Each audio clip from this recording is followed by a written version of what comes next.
Beberapa wilayah di Kabupaten Banyuasin masuk dalam kategori banjir. Oleh karenanya, BPBD Banyuasin mengingatkan warga untuk selalu waspada dan juga membersihkan saluran-saluran air.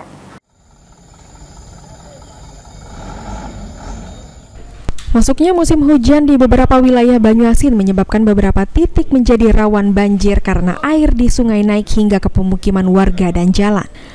Oleh karenanya, PLT Kepala Badan Penanggulangan Bencana Daerah atau BPBD Banyuasin menghimbau kepada masyarakat untuk selalu waspada bila hujan tidak berhenti.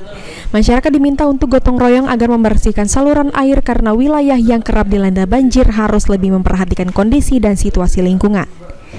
Ditambahkan oleh PLT Kepala Badan Penanggulangan Bencana Daerah BPBD Banyuasin, ada beberapa wilayah di kabupaten yang memang menjadi rawan banjir setiap tahun, seperti di Kecamatan Banyuasin 3, Rantau Bayur, Talang Kelapa, Muara Sugihan, Pulau Rimau, dan Tanjung Lagu.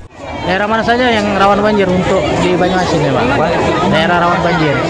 Jadi daerah-daerah yang rawan ini pertama Rantau Bayur. Ada juga yang agak aneh di kota, di daerah-daerah pelayaran seluruhnya.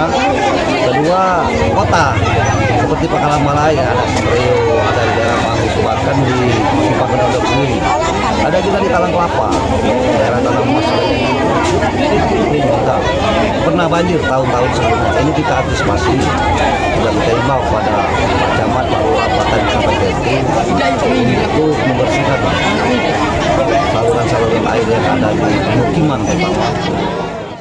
Menurut Alpian, wilayah tersebut sangat rawan terjadi banjir karena pengaruh dari pasangnya air sungai dan juga tingginya curah hujan. Suryadi, Pol TV.